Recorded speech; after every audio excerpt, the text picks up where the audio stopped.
प्यारे साथियों, सुप्रभात। आप सभी का अपने चैनल पूर्णिमा स्टडी चैनल एक कदम साहित्य की ओर में स्वागत है। आज हम पढ़ेंगे हिंदी साहित्य की प्रमुख परिस्थितियाँ का दूसरा भाग। प्यारे मित्रों, हम कल पढ़ चुके थे राजनीतिक परिस्थिति, धार्मिक परिस्थिति। आज हम पढ़ेंगे सामाजिक परिस्थिति, सांस्कृतिक परिस्थिति और साहित्यिक परिस्थिति। प्यारे मित्रों, आप सभी हमारे चैनल को सब्सक्राइब जरूर कर लीजिएगा, लाइक, कमेंट और शेयर भी कीजिएगा, प्लस बेल आइकन को ज़रूर दबा लीजिएगा ताकि आने वाली सारी वीडियो की नोटिफिकेशन सबसे पहले आप तक पहुंचे। आइए हम स्टार्ट करते हैं। सामाजिक परिस्थिति। सामाजिक परिस्थिति राजनीतिक तथा धार्मिक परिस्थिति खराब होने के कारण देश के सामाजिक परिस्थिति पर बहुत बुरा गहरा प्रभाव पड़ रहा था। जनता शासन तथा धर्म दोनों ओर से निराशित होते जा रही थी। युद्धों के समय उसे बुरी तरह पीटा घसीटा जाता था। जहां जनता ईश्वर की ओर दौड़ती थी तो सर्वत्र भ्रम और असहाय की स्थिति मिलती थी। जाति पाति के बंधन कड़े होते जा रहे थे। उच्च वर्ग के लोग भोग करने के लिए बने थे तथा निर्धन वर्ग के लोग मानव श्रम के लिए ही पैदा हुए हो। नारी भी भोग मात्र रह गई थी, भोग्य की वस्तु रह गई थी। क्रय विक्रय एवं उपकरण की वस्तु बनती जा रही थी। सामान्य जन के लिए शिक्षा की कोई व्यवस्था नहीं थी। सांप्रदायिक तनाव बढ़ने के कारण साहित्य और शास्त्र का ज्ञान सामान्य जाति की नारियों व पुरुषों के लिए अप्राप्य बनता जा रहा था, यानी कि उनके योग्य नहीं बना है। सती प्रथा भी इस समय के समाज का एक भयंकर अभिशाप था। फलतः सामान्य जाति की नारी के लिए पुरुष का जीवन और मृत्यु दोनों ही भयंकर घटना बनती जा रही थी। अनेक प्रकार के अंधविश्वास बनते जा रहे थे। साधु सन्यासियों के श्राप और वरदान की ओर लोगों की दृष्टि रहने लगी। योगियों का गृहस्थों पर भयंकर आतंक छाया हुआ था। अर्थात मित्रों, योगी और महायोगी जो भी होते थे उन लोग झूठी भविष्यवाणी करके उनके गृहस्थ जीवन पर भी भयंकर आतंक की तरह छाया हुआ था। उनकी गृहस्थी भी ठीक से नहीं चल पाती थी। जीवन यापन के साधन दुर्लभ होते जा रहे थे तथा निर्धनता सदा घेरे रहती थी। भांति भांति के पूजा पाठ, तंत्र मंत्र, जप तप करके भी लोग दुर्भिक्ष, युद्ध तथा महामारियों के संकट नहीं टाल पाते थे। सामाजिक परिस्थिति की इस विषमता में जीने वाली जनता भाव के अस्त पर निरंतर ऐसे विचारों की प्यासी रहती थी जो उसे सांत्वना देकर मानसिक शांति की ओर बढ़ा सके। हिंदी के कवियों की जनता की इसी स्थिति के अनुसार, हिंदी के कवि जितने भी थे, जनता की स्थिति के अनुसार उन्हें काव्य रचना की सामग्री जुटानी पड़ती थी।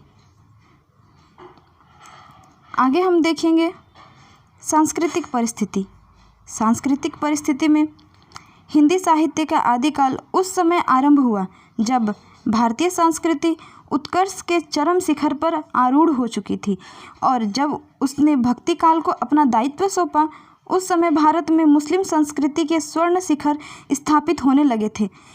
इस प्रकार आदिकाल को दो संस्कृतियों के संक्रमण एवं विकास की गाथा कहा जा सकता है। मित्रों, मुस्लिम संस्कृति के स्वर्ण का शिखर इसलिए भी स्थापित हो चुका था क्योंकि हर्षवर्धन की मृत्यु के बाद मुस्लिम शासकों की सेना पे और वृद्धि होते जा रही थी। वो लोग दिन पे दिन बढ़ते जा रहे थे, अपने साम्राज्य को फैलाते जा रहे थे। इसलिए भी मुस्लिम संस्कृति का स्वर्ण युग समझिए वहीं से शुरू हो चुका था।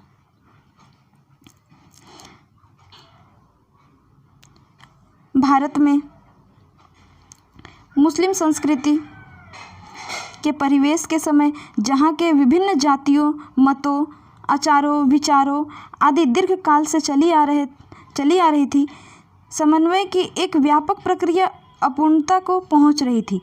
हर्षवर्धन के विशाल साम्राज्य में हिंदू धर्म और संस्कृति को राष्ट्रव्यापी एकता का आधार दिया था।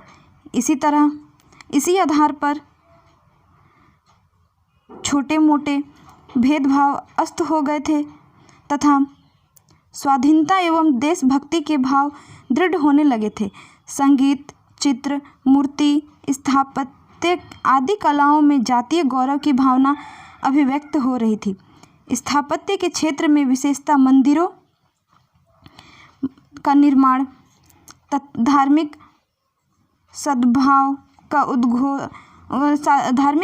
का द्योतक था। भुवनेश्वर, खजुराहो, पुरी, सोमनाथपुर, बेलोर, कांची, तिजोरी आदि स्थलों पर अनेक भव्य मंदिर आदिकाल के आरंभ के समय ही बनाए गए थे। आबू का जैन मंदिर, जो भारतीय स्थापत्य का बेजोड़ नमूना है, 11वीं शताब्दी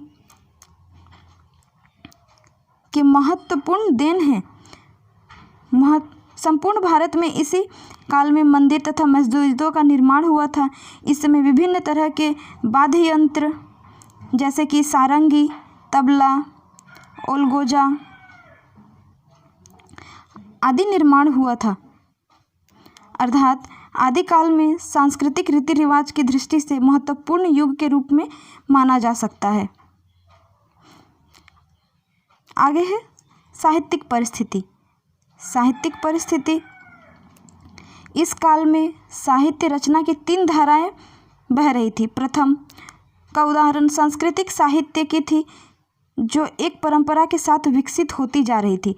दूसरी धारा साहित्य प्राकृत एवं अपभ्रंश में लिखे जा रहा था। तीसरी धारा हिंदी भाषा में लिखे जाने वाले साहित्य की थी। 9वीं से 11वीं शताब्दी तक कन्नौज एवं कश्मीर संस्कृत साहित्य रचना का केंद्र रहे और इस बीच अनेक आचार्य, कवि, नाटककार तथा गद्य लेखक उत्पन्न हुए, जैसे कि आनंदवर्धन, अभिनवगुप्त, कुंतक, भोजदेव, मम्मट आदि अनेक ऐसे विद्वान आए, लेखक आए। इसी युग की देन है। संस्कृत के कवियों एवं लेखकों को तत्कालीन परिस्थितियों अधिक प्रभावित नहीं करती थी। विकास और शास्त्र के विरोध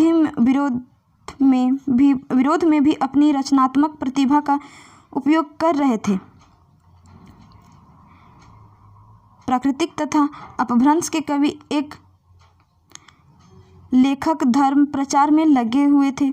साहित्य तत्व उनकी रचनाओं का सहायक अंग था।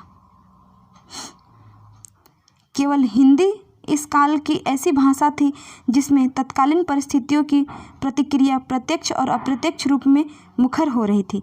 प्यारे मित्रों, यदि आप इसे क्वेश्चन के रूप में लिखेंगे तो इसमें निष्कर्ष देना आवश्यक है।